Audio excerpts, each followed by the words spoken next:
Hello everyone, welcome to my Ultimate Meowscarada guide. We're going to go over some of the key features to make you succeed in this Pokemon like I've been succeeding after understanding some key elements which really took a while to click. There's been some buffs, there's been some changes, so I'm going to go over this character like we've never even heard of it. And we're going to start with a pretty easy understanding. I want to upfront the knowledge and let you guys know what's going to happen in this video, so I'm going to talk a bit about that now. So we're going to go through the abilities and what I would take. We're going to go through a guide on how to play either the jungle or the lane, depending on where you play, and how Meowscarada interacts with those parts of the game. We're going to go on to talk about the items and why I take my items and what they're meant to do in the game.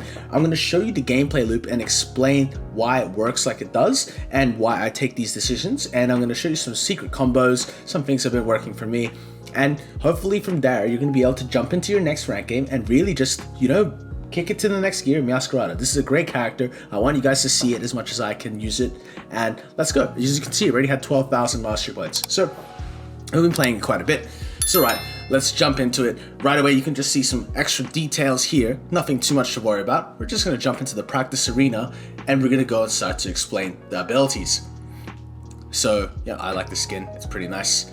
I always take eject button. That's of course up to debate. Like if you like full heal or Shedinja Doll as well, I think those two are also valid options. But most of the time, I'd say the eject button. And we're going to get into that in a second. And as we load into the dojo practice partner, we're about to beat him down with the Meowscarada in the Phantom skin. Meowscarada did receive the buff recently, and the reason it received this buff was because it was probably in a rougher situation than it needed to be. It was fine. I feel like the other moveset was a lot better. But as of right now, they buffed a lot about this character. So we're gonna go with these two abilities. We have Leafage and Hone Claws. And so Leafage is just the cone ability. It does quite a bit of damage. 1,600 at this level. So as you can see, look, boom. Like if you hit all the things, it's a bit more. So it only hits them in the cone. And as you can see, you can only hit one. Like I'm only hitting one there. So you really want to, if you use this, you want to use it's like a shotgun. Use it at close range. But I've accidentally leveled up Flower Trick. So we'll level up Double Team. Basically, let us go back to the start actually here. Okay. Hone Claws, it's a dash. Our attack speed is increased greatly for this period. Very nice, very good move. And as you can see, the boosted attack, how it works is over time you get a gauge, and then I jump and dash onto the target and deal extra damage. Very nice for finishing things off. And let's get to level 7. Now first move we're gonna go through is Flower Trick and Double Team. So Flower Trick throws a bomb, one auto attack, and it's maximum increased, and then does enhanced damage. You don't need to do more than one, it's just one auto attack. Okay? How this works is you click this, you auto attack, boom. Now, there's some more complexity to it. I click this and I can auto attack any damage they take. They're gonna take 50% of that after the explosion of the bomb, depending on the lost health. So it's a percentage health. It executes from 15%, and you do get a reset if you kill someone of it. We'll just go here, and as you can see, it does a significant amount of damage. All right, so very nice move. As I said, if you take down a target with it, only enemy champions, of course. If you take them down, you're gonna get a reset. It's super nice. It's very, very comfortable for the gameplay. And you get it again, and you can use it again and again and again. And as I said, if you were gonna use this move, this, boom, then go. As you can see, there's a little bit of delay after clicking the second Flower Trick. So Double Team, this is the hard move, right? I cast it, it runs to the other side, and then I swap places the clone. The clone can take damage, it can tank abilities for you, and most importantly of all, it actually paralyzes when you swap. It's a paralyze. You can see the stun animation, right? And it stuns on your previous place as well, so you can run away, and if it was to target correctly, so we'll do this, right? Oh, ooh, and then as you can see, it explodes twice. So boom, here, okay, and we died because we're level 9 and he's level 11. All right, so explaining a little bit more about Meowscarada. So now that we sort of understand how these two moves work, you get some enhancements. Double Team takes a bit more damage. Blah, blah, blah. I think it's fine. And Flower Trick, I think it's a good move, but I think the other moveset is way better right now. And I'm gonna explain why. So the other moveset is Night Slash and Trailblaze. Trailblaze is like a dash. It's quite long, as you can see. And it's very fast. Now, that's by itself, it's okay. When you use Trailblaze from a bush, not only do you get an increased attack speed, which is every time you use Trailblaze, no matter what dash distance, but you also paralyze an opponent. This is very handy for escaping. I'm just gonna go and showcase some of the mobility that Mascarada receives. While in bushes, it's like, this character is probably the most mobile in the game.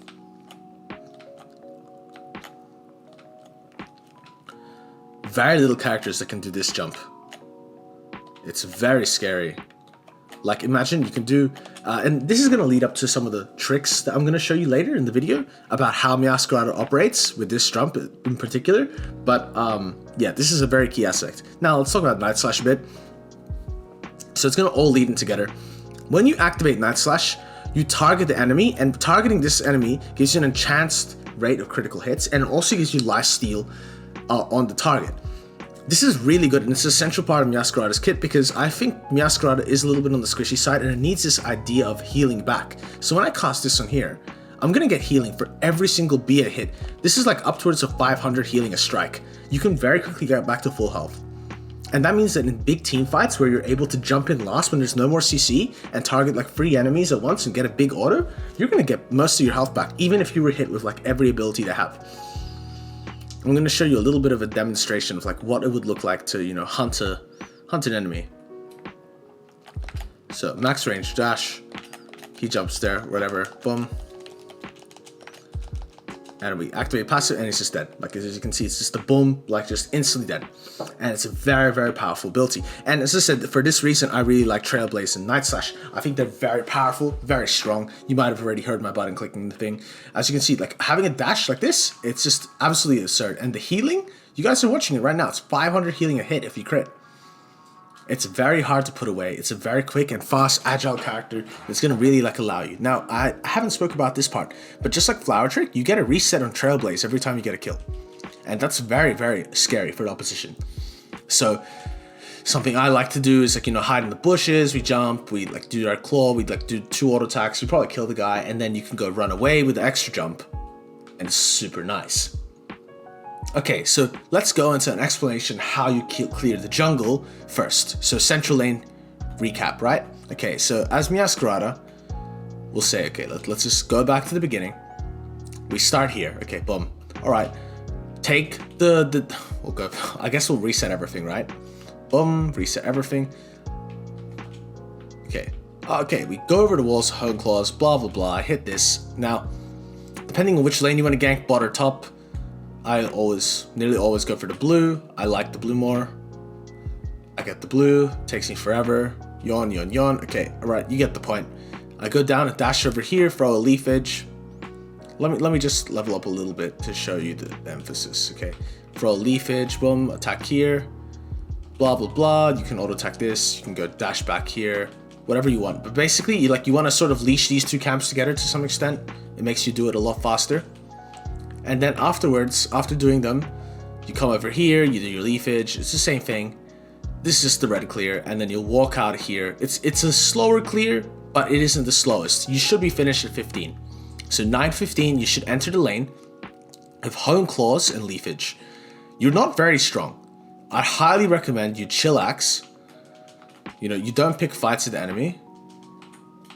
As you can see, I'm like trying to get this guy. But there's a good reason for it, because picking fights to the enemy, like as you can see, like look at this dash range, guys. It's actually incredible. Okay, we died anyway, but picking fights to the enemy is gonna cause you to lose your passive, and then you're gonna probably soon die afterwards. So really prioritize getting a level 6, level 7, because that's when you really turn online with this character. As you can see, once I have both moves, I'm fighting level 15, and I honestly had a chance. So if I was to play top lane, blah blah, walk up to the lane, you have decent secure. But you need to be right next to the farm. You have 2 options. If you're stacking, I want you to go for these minions, 1 and 2, and then score on the goal, right? And then you can just run back. And I think honestly at that point you've done enough, right? Or if you're like a little bit more ballsy, you can fight for this minion and then go for your top minion, score, and then do the bottom minion. Either way, I think at the end of the day, those are the best combos and best ideas for how to make this work in the lanes. And like, that's just a general clear. Now, the idea is to speed towards level 7 because you become very strong at level 7. I like to offlane as this character. I want to hold this like solo lane, or I want to like clear the jungle and hold the solo lane for the sole reason of being able to come out of the jungle or come out of the solo lane and really terrorize on the flanks. And it starts a little bit about talking items, right? So Meowscarada's items I like to run are Muscle Band, Attack Weight, and Scope Lens. I know it's very interesting. I've done some fine tuning. It could probably be changed. You could probably add in Rapid Fire Scarf. You could probably add in Razor Claw. You could probably add in Energizing Charm. But these are just the ones I like right now. And the reason why is they all synergize really well. Muscle Band gives you extra attack speed and percentage health damage. Attack Weight is just going to give you the most AD ratio for free. And of course, good old Scope Lens is just going to give you more critical strike and hit damage. And considering you're like, you know, look, level 11, just beat level 15. As I said, considering you're getting more of this critical strike damage in the game, naturally, increasing the chances never going to hurt you. Okay, so going about that, after we understand that's like sort of the items you want to run, and that's how we want to take on the game, how's the gameplay loop? So as I said, we hold this off lane. Like, this off lane is our kingdom, right? You beat your opponent in the lane, or you beat your opponent in the jungle, you get your levels, and then you start holding this area and just perma farming. And the reason why is because you can just abuse the healing factor on this. Like, if you can get to the bees first and you can just heal, you can win any trade. You're the most toxic gameplay. You pretty much just jump in, use Night Slash, and auto attack them with the Trailblaze buff, and then you just run away. They can't do anything, and then you're permanently farming, out-securing, out-leveling. It becomes very frustrating to play against. So there's, of course, some characters to watch out for, and we're going to talk about them a little bit later, but that's the general consensus of the gameplay loop. I like to play off the sides and then come in later. So we're going to jump into the map just again, just for this next point. Blah, blah, main menu. Jesus, like these menus, like I wish they'd be faster on Switch. And I'm really hoping that we're going to get more of like this Switch 2 is really enticing me in the future. I really hope so. Okay, actually running Razor Claw instead of the Muscle Band right now. I like both. As I said, it's up to you guys. It's a very interchangeable, Razor, Energizing, all up to choice. Just make sure whatever you're running you feel comfortable with, and you know you're confident using. If you want more healing, there's a good idea to run a Focus Band or even a Body Barrier, but wouldn't really go to the Body Barrier. We haven't really talked about the Unite move yet, and that's probably like my next big point, because I feel like this is a move that is very misunderstood. There's a few ways to screw it up, and I screwed up it a lot. Alright, okay. Got to level 9, and we'll take off our cooldowns. Oh. Okay, so now that you know what moveset I prefer, as I said, yeah, we're going to play this gameplay loop. We go farm, we go poke, and then we come back, right? And then we're constantly looking to enter the fight from weird angles. So now that I said, like, there's this really interesting part. This, into this, it's one of the best pad pushes in the game. It completely wipes teams. If, like, so let's just say you come from top lane or jungle, you're big, they will not see you. You do this, and you don't even need to eject if you don't want to. And then because of the Unite move, like you're just gonna like literally one hit their whole team. Now you're probably thinking Sulu, but you're gonna die on the pad. Your passive protects you. Your passive, when you get to half health, makes you invisible and you start regenerating some health for that you lost in that period. It's really, really nice. It's really good. I think it's one of the best passives in the game. It is very annoying to deal with, and considering that you're already dealing all this much damage, usually they can die after. Remember, you can cancel this ultimate and then go back to lifestealing, okay? So that's one of the key gameplay loop understandings. You do not need to ultimate on the spot like this, and if like they're running away, activate this and then jump after them. Auto them, get the auto jump again. It's a very possible way to play, and it will make you a better and smarter player for it. So let's see, look, boom. This is the gameplay loop. Like, I've been doing this to everyone.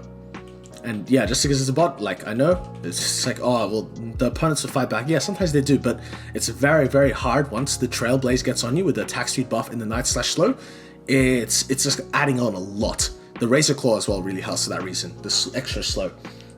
So, now that you sort of understand, we're playing from these flanks, like, these are the sort of things that you really need to get good at in Mascarada. You need to understand what bushes are good, what areas are good. When people fight, you want to weave in and out of the fight. Boom, I hit my auto attacks, and I start running.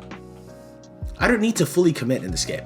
And you shouldn't want to be invested in these fights. Like you're trying to like sort of skirmish in and out, and that's gonna really enhance your gameplay the most. So okay, let's look at some combos and secret tricks. So the Unite move, that's I think where a lot of the trickery lies. So you can Unite move, right? But you can also Unite move on the spot if you didn't know. And it's just gonna move you in any set direction. You can get stunned in the Unite move. So, very interestingly, if I'm facing this direction and I didn't want to make my Unite move go up, right? So if I want to cast my Unite move only in this corridor, I'll just cast it here. And because of the wall, I'm gonna permanently cast it. There's some tricks where you can cast it over this wall. No, you can't. It can be very, very interesting. Like you create a large AoE damage space. So you can use it in a bush. One of the best, like this is the whole bush will get nuked. You can use it to jump walls. It's a very good escape as well. Like it's just very nice in general. As you see, you can BCC through it. Here's the interesting thing. Here, and if I flash, it'll continue walking. So I can do this and then flash over on the bottom half of it. Here, flash over. You can just cast this and flash instantly, or even better, you can flash cast. But I do actually like and prefer casting then flashing, because that's just going to give you a bit of a better alternative. As I said, when it comes back to it, like the bread and butter play is always going to be this. If you're really spicy, because you need to get this Trailblaze to jump off. You can't eject over this wall, like unless you want to do that, and I think that's a bit yucky. So go like here, go ulti, and then you flash over. Like flash ulti is really rough. Like doing this, I feel like a lot of the time people will go on the spot, and that's like a big combo secret for you. Don't do that. Do it like this, ulti then flash to reposition. But then sometimes people will be like, oh, well, like you're gonna be like a little bit caught off. So very quickly, I'll show you the gameplay loop and the secret combo I like to use. Boom, and then auto 3 times, and then move onto them. Because you're gonna lose your attack speed bonus very quickly after jumping the Trailblaze. See, boom, boom, boom. Watch that again in slow motion. Jump, auto, attack, auto. Yeah, easy, right? Once again, jump, auto, attack, auto. It's very easy to not auto, so make sure you're clicking that auto button, like whether it's on the mobile or it's on the Switch. Bum, bum, bum, done. Easy. All right.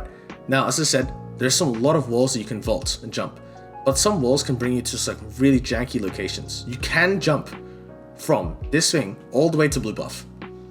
When you're invading past level 7, like remember this. You can also do the exact same from here. So it's a lot of mobility, and I want you guys to really utilize that mobility when we play Mascarada. You need to feel comfortable jumping, so go into the practice tool, practice the jumps, practice moving around the map, because it is a unique ability. And I think that once you master it, and once you get the good idea of how it actually works, you become a very confident player with this. There's a boosted auto trick that I want to show you guys before we end this video. Okay, boom. All right, jump. Boosted auto, okay? That's the boosted auto. You can also run up, boosted auto, attack here, and then jump after them when they've committed all their spells to run away. It works very good when you're doing some sort of bush camping strategy. You just do the boosted auto. It's a lot of damage. They really get scared by it. They usually eject away and then do it. I've chased after, throw Night Slash down, and it's Jover for that guy. So yeah. That's my general tips and tricks for Mascarada. Now I'm going to show some gameplay.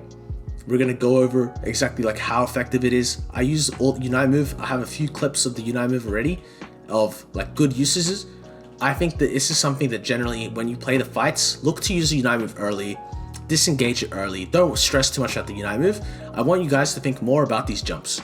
These jumps, this Rengar playstyle, I've dubbed it. It's a character from League of Legends.